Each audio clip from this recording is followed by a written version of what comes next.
In this presentation, I'll be discussing the importance of team dynamics and cohesion as it relates to IT/OT convergence and ICS cybersecurity. I'll introduce the concept of a security deficit, which is what I'm calling the consequences of a deficient cybersecurity team, both in terms of the IT/OT skill sets and perceptions of the team members.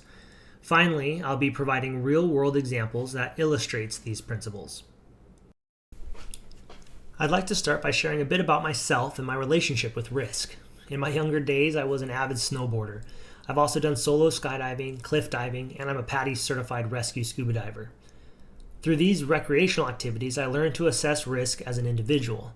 But it wasn't until I enlisted in the United States Air Force as an airborne linguist that I began to appreciate, at least professionally, the importance of team dynamics when it comes to mitigating risk. I was assigned to the Air Force Special Operations Command, and as an air commando, I had the opportunity to fly on the MC-130J. This is basically AFSOC's tricked out Hercules.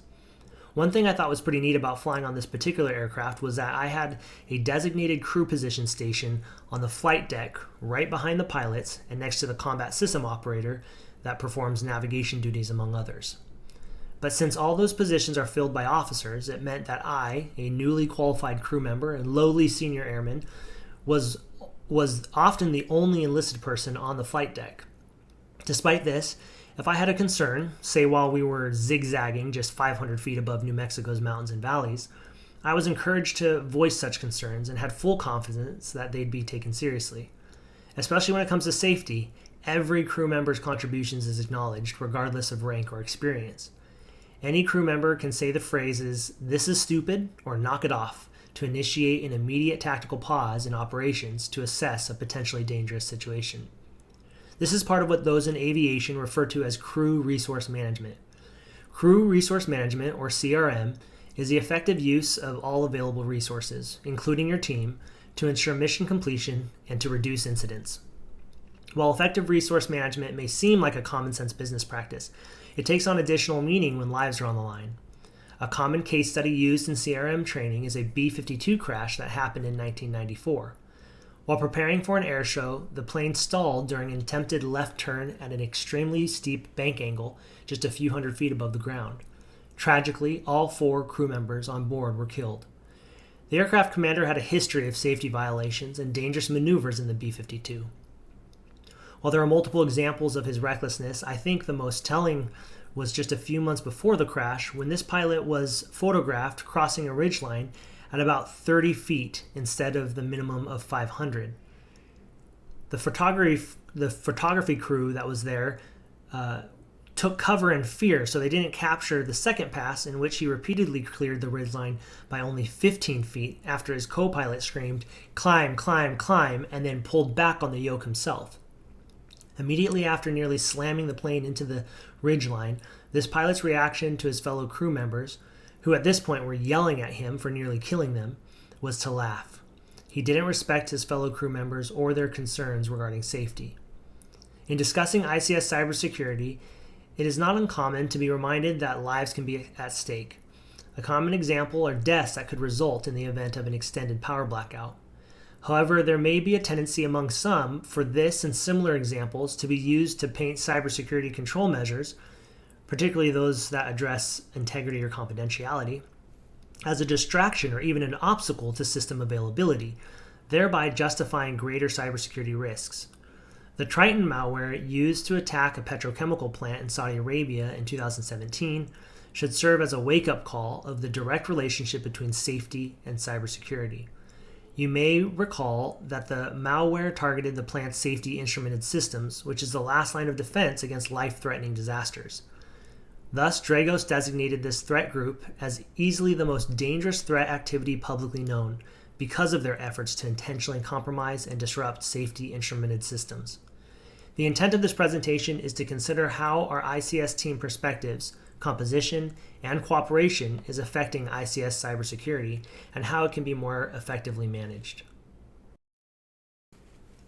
Prior to discussing the convergence of IT with OT, it's helpful to review the terms themselves to ensure we're on the same page with what we mean by their convergence. In my opinion, the common standalone definitions of IT and OT often don't adequately capture the meaning we seek in the context of ICS convergence. So for the purpose of this webinar, we'll define these terms by focusing on their primary designed philosophy of use. So we'll define IT as digital technologies designed to enable the flow and use of information with and between networks, and OT as technologies designed to enable communication between devices that control and monitor industrial processes. But while there may be a tendency to pigeonhole IT as relating to a corporate enterprise environment and using OT as synonymous with an ICS network, which is constantly done, we can better secure ICS networks when we recognize them as a combination of both IT and OT. A couple of years ago, I attended an ICS panel discussion, and when one of the panelists brought up this issue of securing IT within the ICS environment, one attendee, seemingly flustered by the attention IT was getting during a discussion about ICS cybersecurity, reminded everyone in attendance that while an engineer's workstation might be a Windows computer, it's running OT software. Now, my career has been largely focused on offensive cyber operations. When I went to the Department of Homeland Security's 301 course at the Idaho National Laboratory, they talked about having your evil bit set. With my evil bit set, I couldn't help but laugh at the false notion that an attacker would be hacking into an ICS network, make his way to an engineer's workstation running an unpatched Windows OS, riddled with remote code execution and privilege escalation vulnerabilities, realize it was running OT software, and then throw up his hands in frustration because, hey, he's just an IT hacker and he has no idea what to do with a Windows workstation running OT software. This is where I realized erroneous and outdated distinctions between IT and OT creates a significant obstacle to ICS cybersecurity, and even a root cause to which I'm referring to here as an IT-OT convergence security deficit. The bulk of my ICS experience stems from traveling to sites around the world doing vulnerability assessments within the defense industrial base sector. I'm therefore familiar with the DoD's guidance on ICS cybersecurity, known as UFC 4-010-06. What I think is interesting about the ICS architecture they use is how it differs from the commonly used Purdue model in that it acknowledges IT-OT convergence by describing components or even entire levels as standard IT, as opposed to non-standard IT or OT. Notice that the primary difference between levels 1 and 2 in this model is whether or not the devices are using the internet protocol at the network layer. I've added the purple circles, which, by the way, if you get to choose the color of the circle, choose purple so you get the chance to say purple circle. It's fun, kind of like Francisco.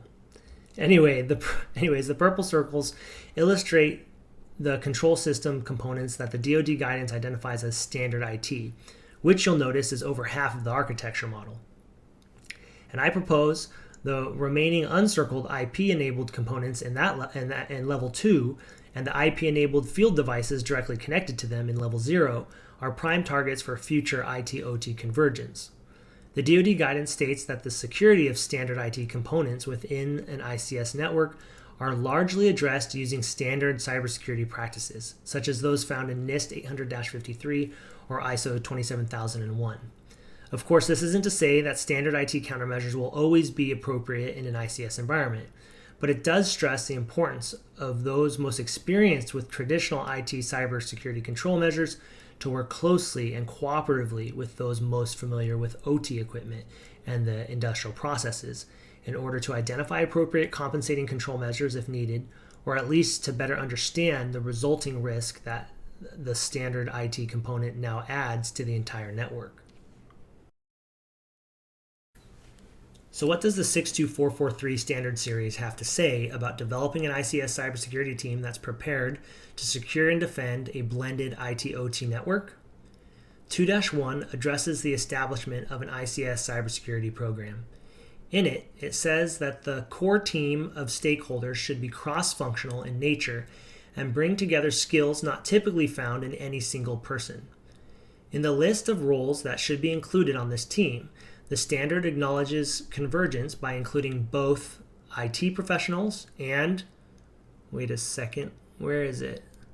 Oh, where's OT? Oh, here it is. It's being used synonymously as ICS, of course. Now, you can call me a stickler, and as a former linguist, I acknowledge I may be biased, but our choice of words is not only a reflection of, but also reinforces our paradigms. Nonetheless, 62443-2-1 correctly stresses the importance of including both IT and OT professionals in your ICS cybersecurity team. Now, by no means am I suggesting putting together a diversely skilled and cooperative ICS cybersecurity team is trivial or without its challenges.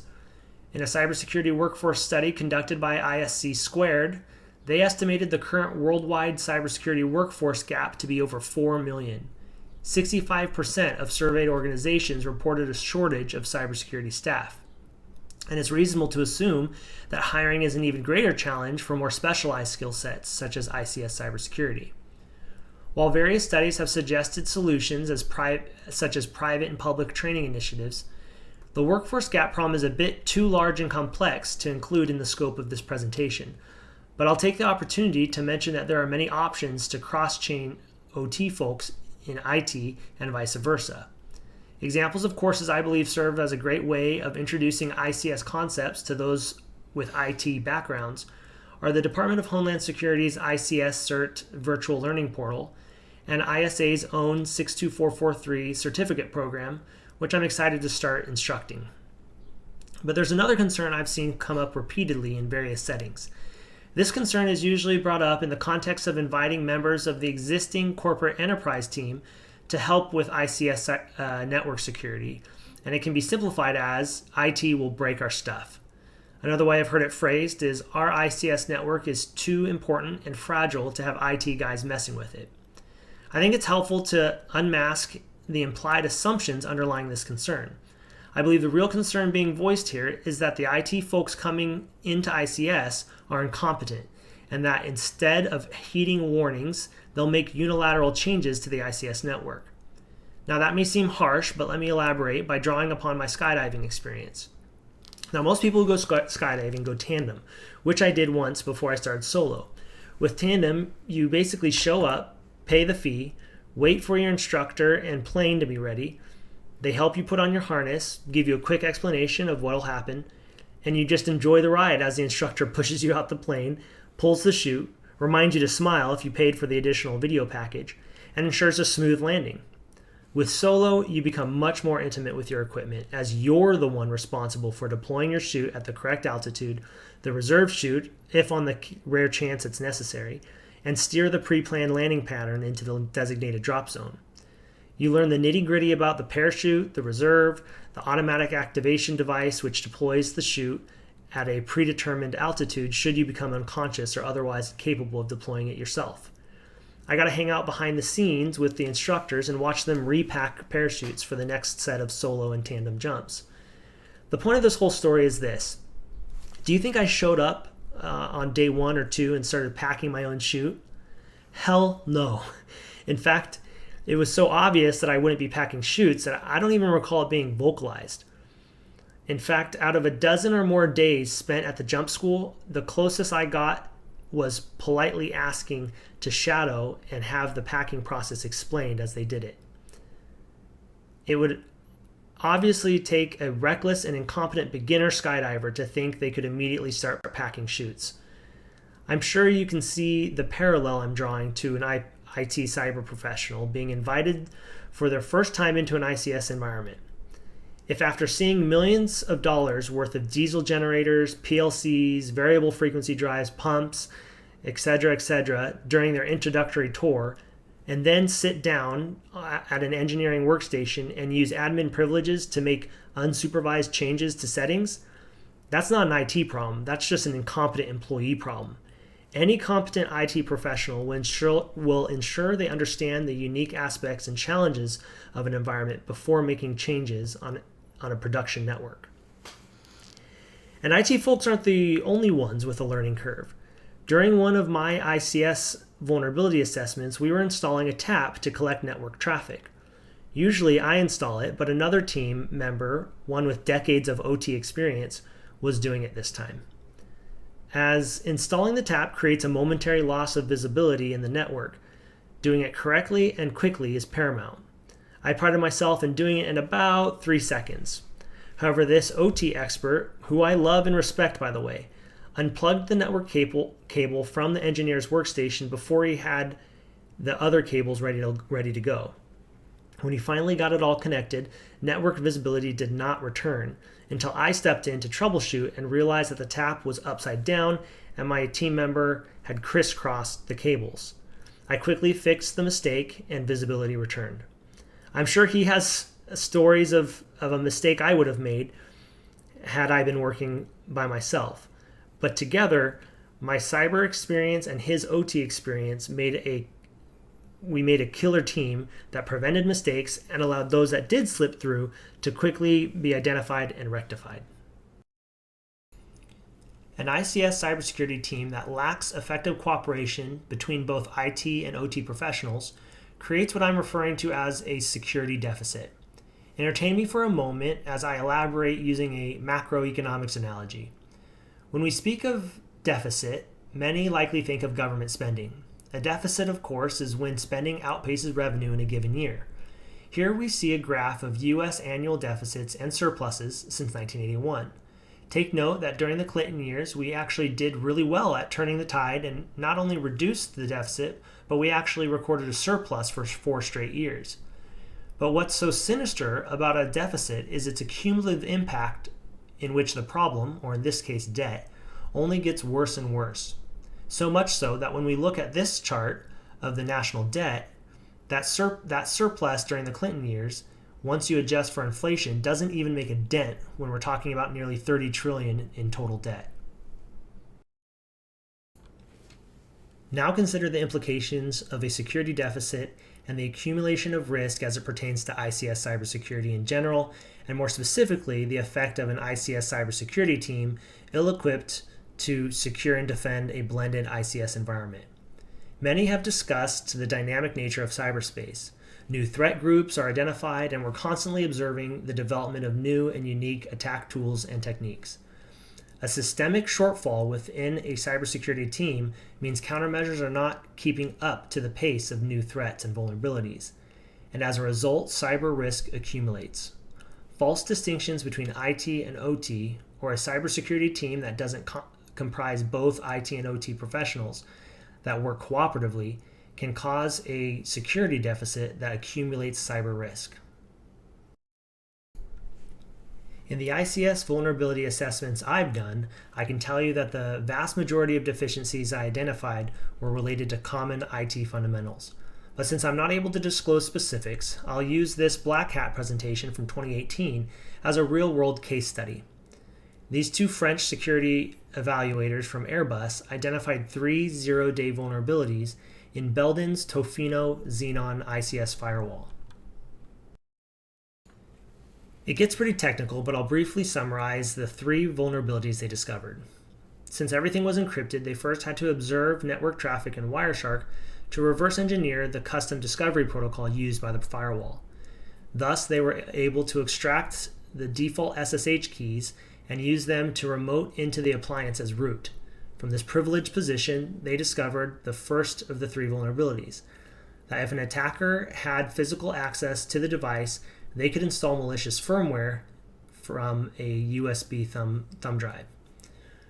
When they observed the firewall's implementation of Modbus, they realized it neglected to ensure packets are less than the maximum number of bytes required by the protocol specification. Thus, an attacker could send a bunch of malicious data tacked on at the end of an otherwise legitimate packet, and the firewall would let it through because it would only inspect the data content it was anticipating and nothing after it. Lastly, they found that in order to ensure no packets from the PLC to the HMI are dropped when new firewall rules are implemented, the firewall allowed all packets to be passed within a 30-second window. They described it as a compromise of security for the sake of availability. When they realized they could trigger this 30-second window if OPC filtering was enabled, because a bug allowed an attacker to create an otherwise useless new rule, While the rule itself was useless to an attacker, they could use the 30 seconds of free play the rule created to pass malicious data using TCP fragmentation. Now there's a good chance a bunch of those details were over your head, and that's okay. But hopefully there's someone on your ICS cybersecurity team that has a solid understanding of the TCP/IP stack that many of today's ICS networks rely so heavily upon. If you do have someone like that on your team, how well are they integrated and cooperating with your OT folks? Because even if we go by this old school architecture model that makes an erroneous delineation between IT and OT within the network, this firewall isn't deployed up here in the so-called IT levels, but between levels 1 and 2, well within what may traditionally be understood to be OT's area of responsibility. That's why I prefer this DoD architecture model that more accurately depicts IT-OT convergence. Amid all the technical details that was shared in their presentation, one thing that stood out to me the most was a disclaimer they felt was so important they mentioned it at both the beginning and end of their presentation. Here's the audio of their disclaimers, with the one at the beginning of their presentation being followed by the one at the end. Okay, so Benoit and I are not really ICS specialists, but rather evaluation specialists. For example, Benoit and I were not ICS specialists. They also mentioned that had they worked full-time consecutively, the two of them took about 25 days to discover the vulnerabilities. Why do you think they wanted everyone to know that they're not ICS specialists? It doesn't seem to me that they're trying to say they were able to become OT experts in 25 days, but rather to stress that ICS networks are vulnerable to IT attackers. I think it's appropriate to have Fortinet sponsoring this webinar training because they've done a great job educating the ICS community of the vulnerabilities and greater attack surface associated with modern control system networks with increased connectivity enabled by traditional IT technologies. In a couple of their most recent reports, they highlighted results from a survey of over 400 ICS professionals around the world, which found that 100% of them used IoT technologies in their network, such as Wi-Fi or cellular-enabled devices. On average, each organization had about 5 IoT technologies in their network. Now, to be clear, IoT doesn't stand for industrial operational technology. It stands for the Internet of Things. Another Fortinet report highlighted that attackers are using standard IT vulnerabilities against ICS systems. There are other indications of IT shortfalls within the ICS community. Just recently, I attended a virtual conference in which a vulnerability expert from a major ICS vendor, not Fortinet, said that, quote, Cisco and Windows vulnerabilities aren't within our scope unless someone specifically asks us to look at it. My point here isn't to shame the vendor, which is precisely why I'm not naming them. I suspect this practice is simply a result of giving their customers what they want. But that theory may be even scarier, as it suggests one of two things. One, that ICS operators are so confident in their own efforts to secure the IT components within their ICS networks that they don't feel it necessary to pay someone else to do it. Or two, that they're so disinterested in IT-related vulnerabilities, they don't even bother to have outside ICS cybersecurity experts they're already paying to look at their network to also look for Windows and Cisco vulnerabilities. Now, many of you likely have a lot more experience in the industry than I do, so I'll let you take a guess as to which one is more likely. We'd like to invite you to take a quick and free survey we created. For convenience, you can find the link in the description of this YouTube video. This survey is designed to provide a high-level assessment of your ICS cybersecurity team as it relates to IT-OT convergence.